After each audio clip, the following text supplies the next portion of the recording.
Gamers changing things. The fallout in Washington after one of the biggest intelligence leaks in years. Word on the street. The papers that provide news stories from the ground up. And making up is hard to do. But Donald Trump is back on Fox News.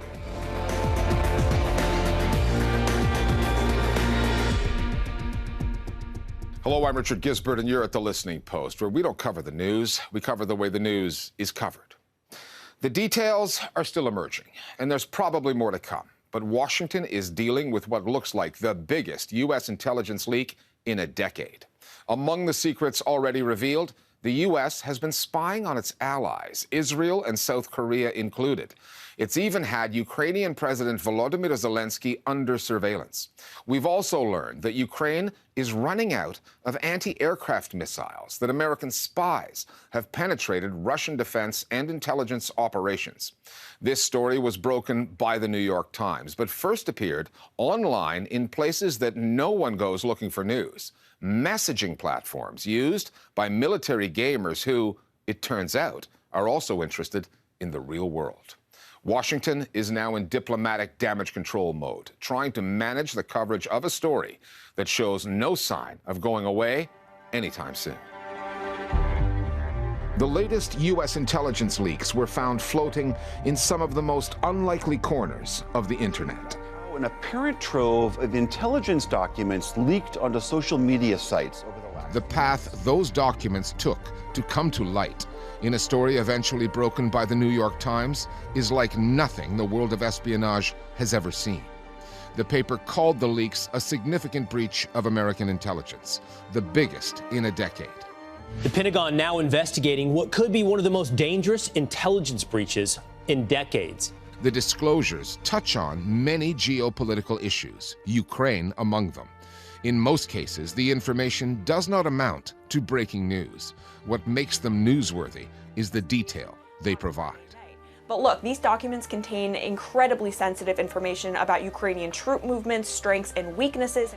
These leaked documents don't tell us anything fundamental that most observers didn't know already.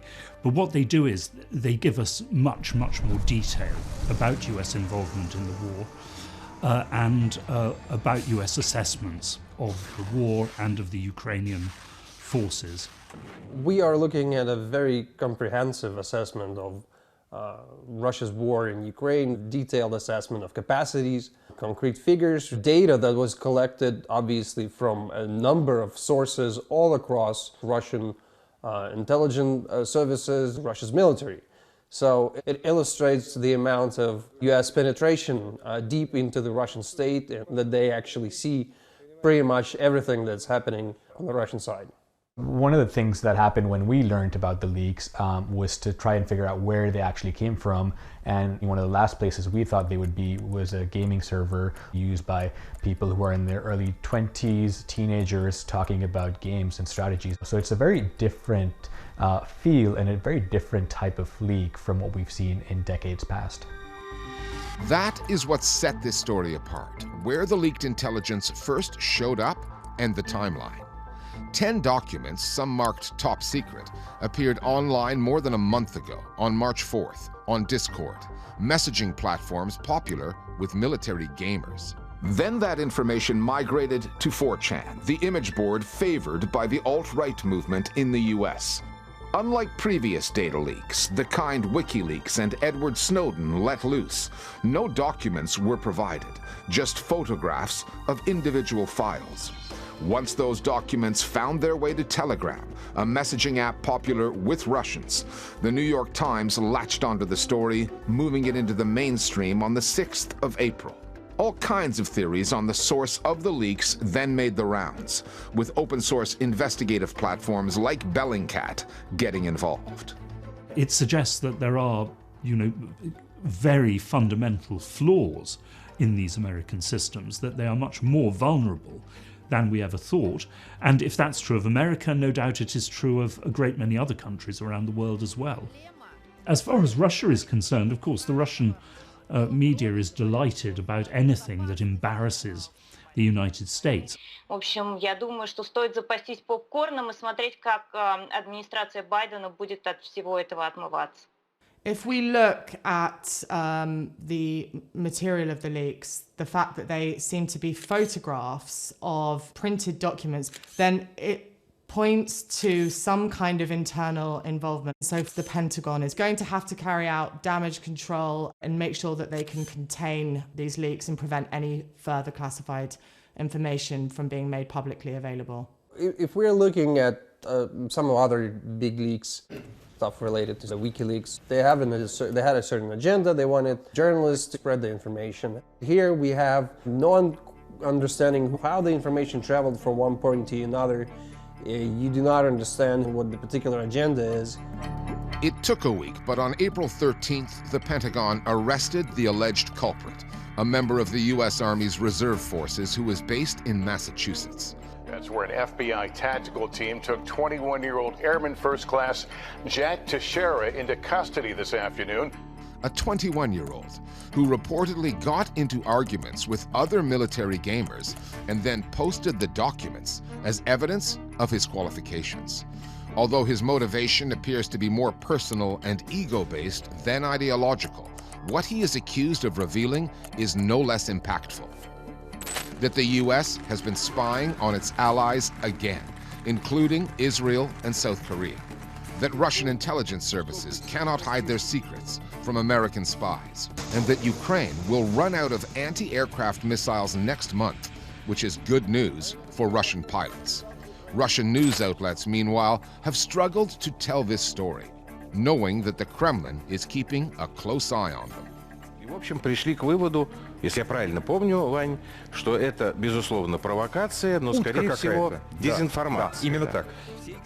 So we're seeing a multitude of narratives within the Russian media. On some of the talk shows, it sort of says, look, the US can't even keep it secret. Поэтому для наших спецслужб это хороший подарок. And every now and then you get a former Russian officials have come on talk shows and said, look, these documents really show how the American spy community has been able to get inside our military and our spy agencies. Эти документы показывают такую степень проникновения американских спецслужб в российские органы военного управления, да, что ого-го, вот русские, вы давайте сейчас начните заниматься вот этим поиском шпионов, охоту на ведьм. They've been shut down pretty quickly. This particular revelation that Ukraine's air defense missile system is rapidly depleting will be particularly welcomed in Moscow. Ракеты закончатся, люди у них закончатся, танки у них. However, one could also argue that this might be possibly positive for Ukraine because it will highlight the fact that Ukraine needs desperately more weapons from the West, and it's already been pushing for that. So we might see a new sort of consensus amongst Ukraine's allies to give further weapons. Americans hawkish over the war in Ukraine will be glad to hear that.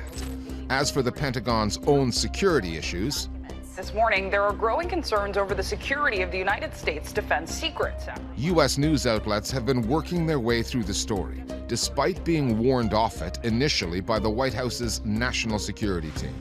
It has no business, if you don't mind me saying, on the pages of front pages of newspapers or on television. The irony is that while the Biden administration reflexively refused to confirm the leaks were legitimate, its desperation to keep the reporting of the story contained.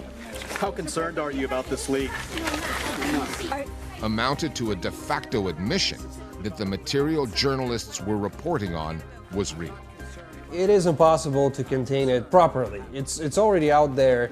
So what you can do is reassure your allies that all the necessary measures to prevent that from ever happening again will take place, possibly addressing some of the issues raised from those documents. But this is about reputation, this is about trust, and this is about the United States being able to explain how it happened in the first place.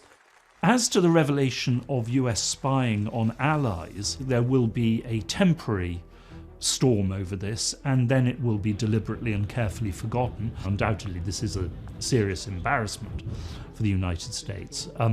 It also very strongly reinforces the Kremlin's line that Russia is not at war only with Ukraine, but is essentially at war with the whole of the West and NATO.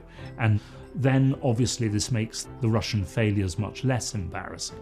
And whether the reservist accused of leaking the American intel meant it or not, that is the major takeaway from this story. Less of a revelation than a confirmation of what many have suspected since the first Russian soldier crossed the border into Ukraine. That more than 30 years after the fall of the Soviet Union and the alleged end of the Cold War, that Moscow is up against much more than Kiev. That Washington is playing a far bigger part in this conflict, this proxy war, than the White House has been willing to admit. Turning to a leak of a different kind now, over at Fox News, where a lawsuit and a bunch of private text messages made public turned an interview with former President Donald Trump into an awkward affair. Flo Phillips is here with more. Richard, Fox News host Tucker Carlson conducted the interview this past Tuesday, Trump's first national media appearance since becoming the only U.S. president charged with a crime. There was what Carlson said. For a man who is caricatured as an extremist, we think you'll find what he has to say moderate, sensible, and wise. But then there was also what Carlson didn't say. A few softball questions aside, he allowed Trump to speak unchallenged for an hour on everything from foreign policy, the legal case against him, as well as what Trump calls the gravest threat to the planet. We have the biggest problem we have in the whole world. It's not global warming, it's nuclear warming. Carlson and the former president have some making up to do. Last month, the emergence of a bundle of internal comms at Fox News, revealed as part of a $1.6 billion lawsuit brought against the network by Dominion Voting Systems, exposed Carlson's true feelings about Trump. While the Fox News host has openly supported Trump on air, knowingly endorsing false claims of election fraud, off the air, in private messages to colleagues, Carlson said he hated Trump passionately, calling him a disaster, a demonic force. Beautiful. But Trump's base is important for Fox's ratings. So it was in the interest of Carlson and the network to make nice. But the arraignment part? That wasn't, we didn't have a clip. Will Fox viewers ever hear what Carlson really thinks of Trump? They might well. The Dominion lawsuit is set to get underway next week, and Carlson is expected to testify under oath. Misleading viewers is one thing. Lying to a judge and a jury is quite another. That's called perjury, and you can go to jail for it. Thanks, Flo. If you live in a city, chances are you have bought a newspaper from someone experiencing homelessness.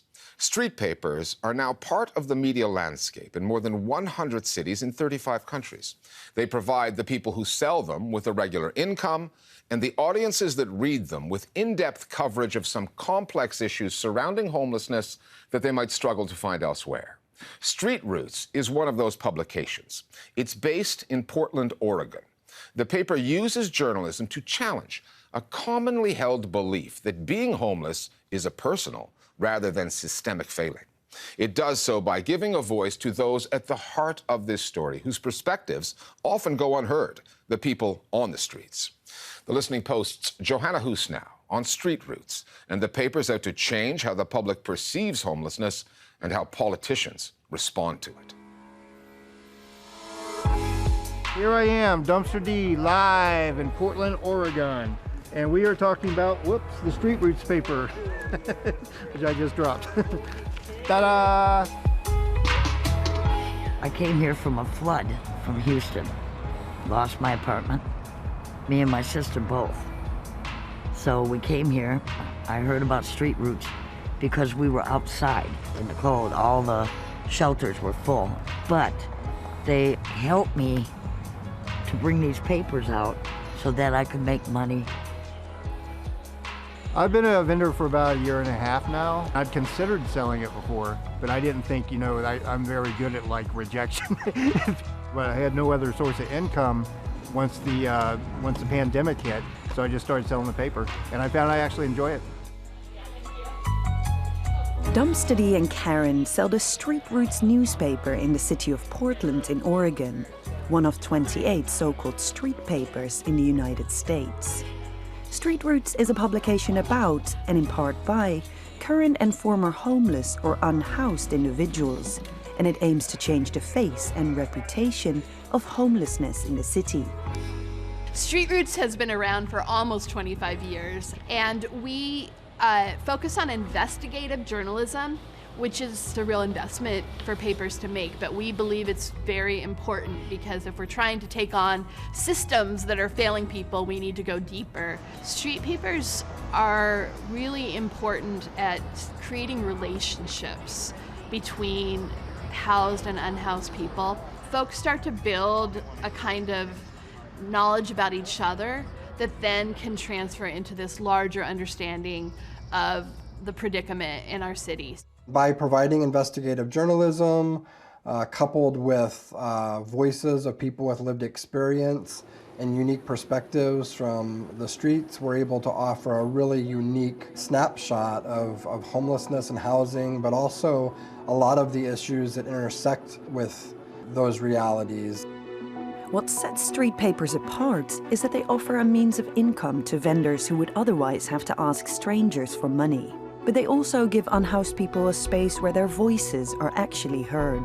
Street Roots newsroom, like many other street papers, is mostly made up of professional journalists. But many of their 200 sellers also frequently contribute content, providing perspectives that regular reporters cannot.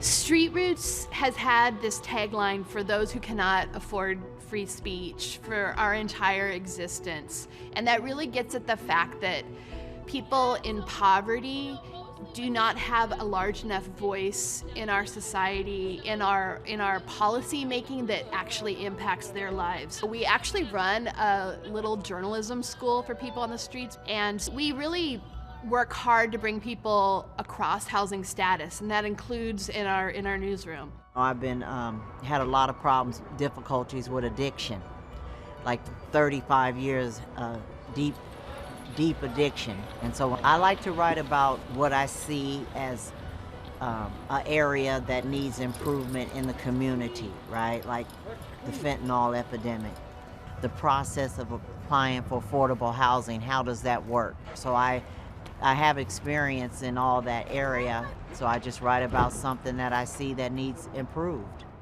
Some of the main big papers here in the US, the New York Times or the LA Times, San Francisco Chronicle, a lot of these newsrooms rely on the voices of officials when covering the issue. Maybe they'll get one line from an advocate. Many of the articles in these street papers provide op-eds, firsthand experiences, people experiencing the shelter, the criminal legal system, and giving folks who have no clue of how people are experiencing these systems a firsthand outlook. By putting out the word on the street, these papers help make up for some of the shortcomings of the mainstream media on issues of inequality.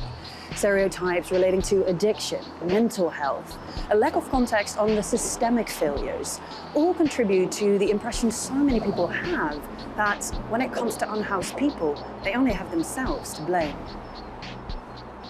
There's countless ways into how people can ultimately become homeless. We cover indigenous affairs, we cover racism, or just all kinds of social inequities that take place. And I think if people gain a better understanding of how all these things tie in, then you can better understand how it is that systems have failed people rather than people on the streets have failed themselves.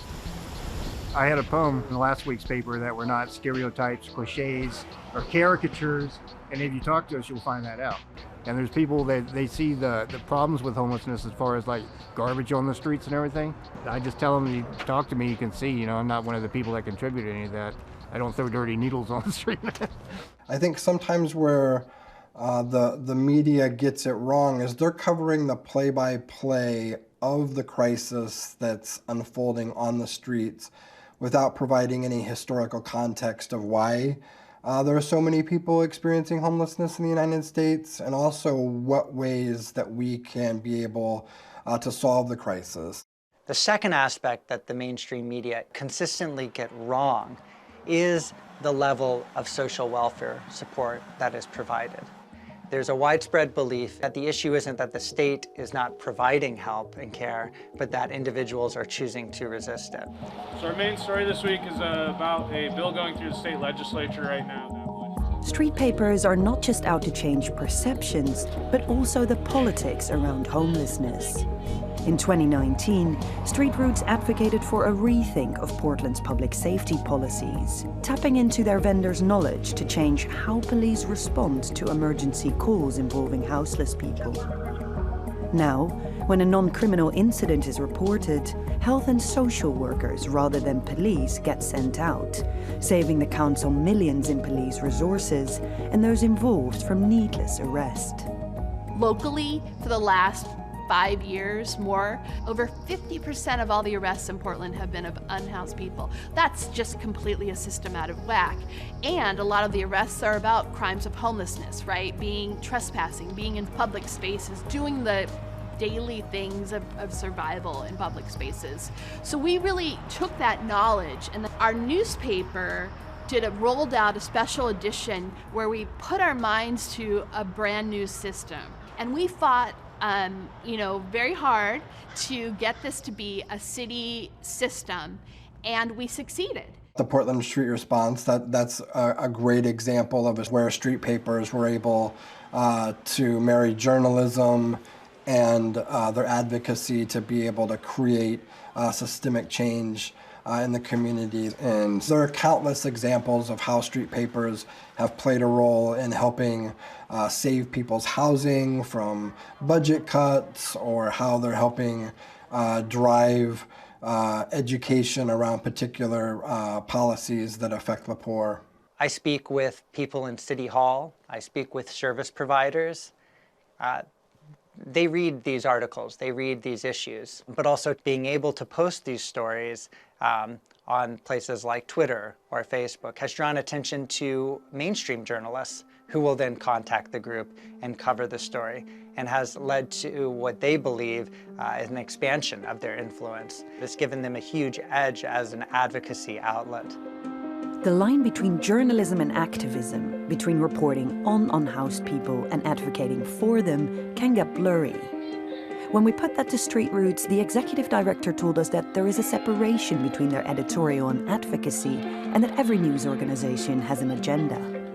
Street papers are on a mission to put a roof over people's head, which, as far as agendas go, isn't too bad.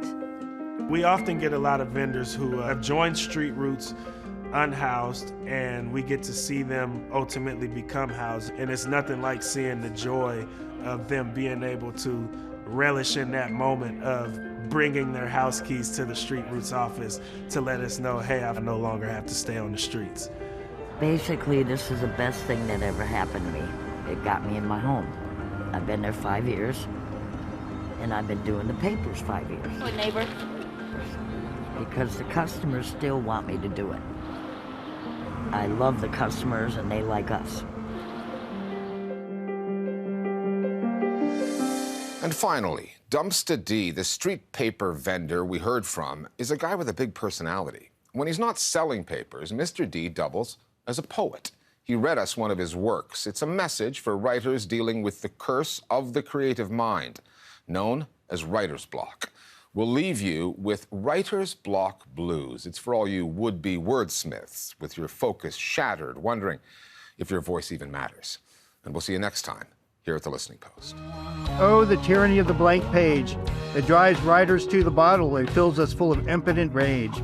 There are no new ideas under the sun. What you choose to write about is stale and obsolete before you have even begun. Your self-absorbed rantings will reach an audience of no one. The page would just as soon stay white as driven snow, impervious to your blatherings and what you think you know. Deep original thoughts ricochet around my cranium, yet they somehow escape out my ears before I have a chance to entertain them. Storylines show up, before I can grab a pen, they quickly exit stage left, leaving me with nada again. I suppose I could resort to plagiarism, to claim as my own what flowed from a much better writer's pen. Nah, just who am I trying to fool here? That I'm a never-has-been talent like Hat. It's perfectly clear. Time to take my pretentious literary illusions and sweep them under the rug. What a relief. Ta-da!